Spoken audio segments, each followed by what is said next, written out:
mentioned, I'm going to talk a little bit more about what happens once refugees get here, but I'm framing it primarily through the lens of people who resist refugee resettlement, and that's because that's what I study. So my research is on racial inequality in general, but specifically about sort of right-wing ideologies regarding race.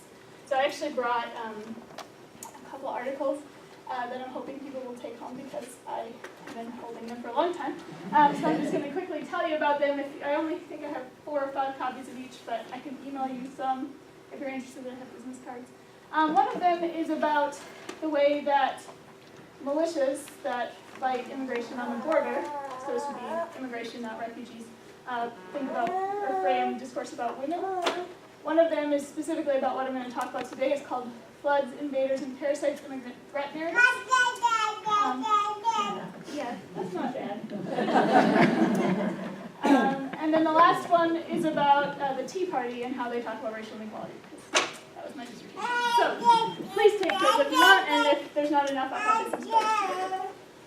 So the organization that's primarily behind the backlash to immigration in Idaho is the Committee to End the CSI Refugee Center. The CSI Refugee Center is in Twin Falls, and it's one of the processing centers for people who are migrating specifically to Idaho. And so I'm just going to, like I said, go through some of the key threats that people feel, and then I'm going to talk to you about the reality of the impacts that refugees have on a community. So one of the central fears that people who resist refugee resettlement have is of an economic threat, right? So they fear loss of jobs for quote-unquote Americans. They fear an abuse of social services or somehow harm committed to an economic system.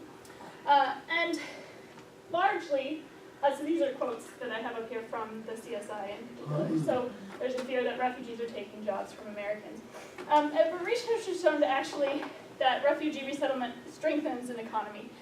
So there's not a ton of research on this, but that has been done, has focused on geographical locations. So there's one study that was done on Cleveland, and they found that, this was looking specifically in the year 2012, they found that Cleveland spent about $4.8 million in money to help people get reestablished, help refugees get established in Cleveland.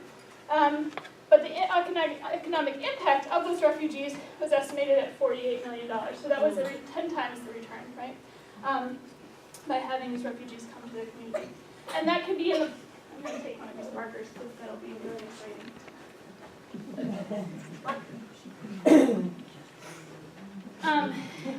So another study was done in Denmark.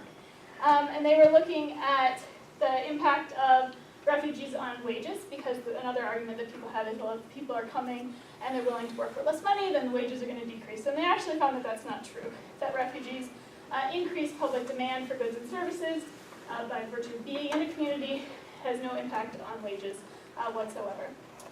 In Twin Falls in particular, another argument is that that refugees will be stealing jobs. But it turns out that the unemployment rate in Twin Falls is under 4%, which is much less than lower within the national average. And refugees are not thought to be having any impact at all on the employment rate, or unemployment rate. Lost it on the slide. Another factor in this is that people who are refugees tend to have a really good rate of acquiring employment. So this chart is looking at employment rates of refugees and the general U.S. population from 1994 to 2005. And you can see that refugees in general, as time has gone on, have become quite good on par with other Americans at attaining employment. A second fear that people have is issues of violence and crime. So again, this is from the Committee to End the CSI Refugee Center. They argue that refugee resettlement has resulted in a pattern of horrific sex crimes. There's also fears about disease. There's fears regarding terrorism. And as Bill was talking about, refugees actually go through a series of security screenings in their migration to the United States. And as he also mentioned, it's the hardest way to get to the United States. So if you're planning to be a terrorist, I would recommend not coming as a refugee. Similar particularly, they also go through significant health screening before they're allowed to enter the United States. They actually receive a lot of medical screening, and if you consider people who are going on vacation and coming back, right, you don't get any medical screening if you were to go to, I don't know, a country with yellow fever, right, and you come back, you don't get screened for that upon entry. So this is something that refugees are receiving that other people don't. Regarding crime in general, the crime rate among refugees is actually lower than it is for native-born Americans. In 2010, for example, the incarceration rate for non-native-born people in the United States was 1.6%. Exactly. And for native-born Americans, it was 3.3%, so almost twice, or more than twice as much, right? Yeah, you have a lot to say about this, huh? Yeah? You know a lot about refugees? And specifically, there's a great deal of concern about Syrian refugees, specifically in Idaho. And there's not a lot of data on the impact on crime by Syrian refugees in the United States. But there is some research done on refugees in Turkey, because it's a transit country and there's a lot more Syrian refugees in Turkey. And they found that the crime rate of Syrian refugees is steady around 0.43%, which is a very, very low crime rate. As I mentioned, the crime rate in the United States among native-born citizens is 3.3%. Further, another fear is the issue of terrorism, and particularly ISIS, right? There's a common belief among people who resist refugees that people who are entering from Middle Eastern countries are here to carry out the wishes of ISIS. And in fact, most people who are refugees are actually the victims of ISIS, right? They're the people who are most negatively affected by ISIS and other terrorist organizations, and so in Somalia, Al-Shabaab. So they're running and they're fleeing from these terrorist organizations, so they're not part of the organizations, they're the primary victims. And as Bill mentioned, people are going to go through these series of screenings to prevent terrorists from entering the United States. The U.S. takes in less than 1% of the people who are trying to enter as refugees. I actually have friends who work for the Department of Homeland Security, as one of them processes refugees and one of them processes asylum seekers. They're also married. And they met by working in that venue. And if we had, if they weren't living in Thailand right now, I would love for you to be able to Skype with them and hear some of the stories of people who are migrating. So, for a future talk, I'm not going to pick that up again. You know about this? Did you think everyone looked at you? This is another quote about this regarding the fear. Many diseases, including drug-resistant TB, leprosy, and other diseases, have been brought in legal immigration and illegal aliens. And again, as I mentioned, that's not the case.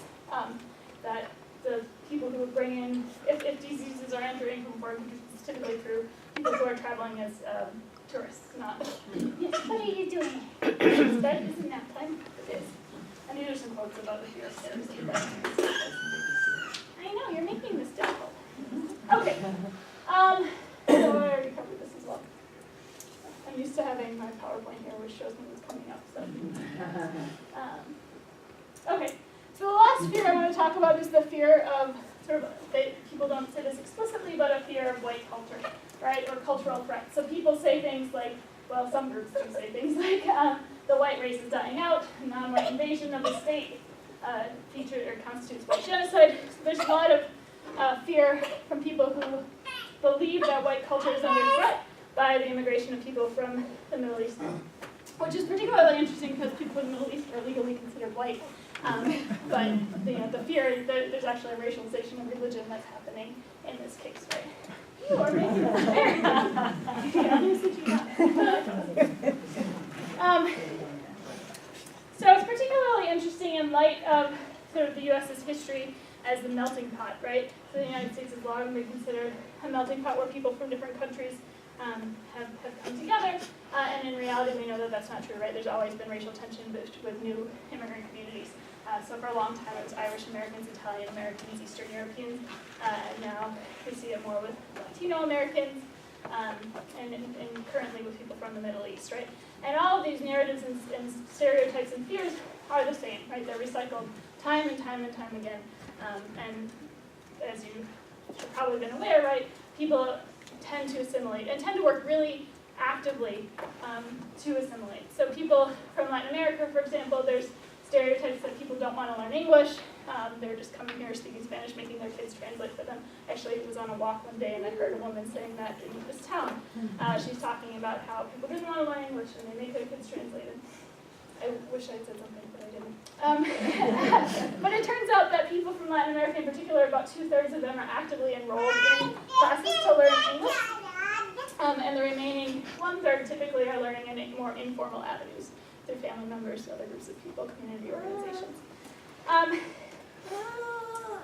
Further, people from Syria are legally considered white. I had mentioned this already.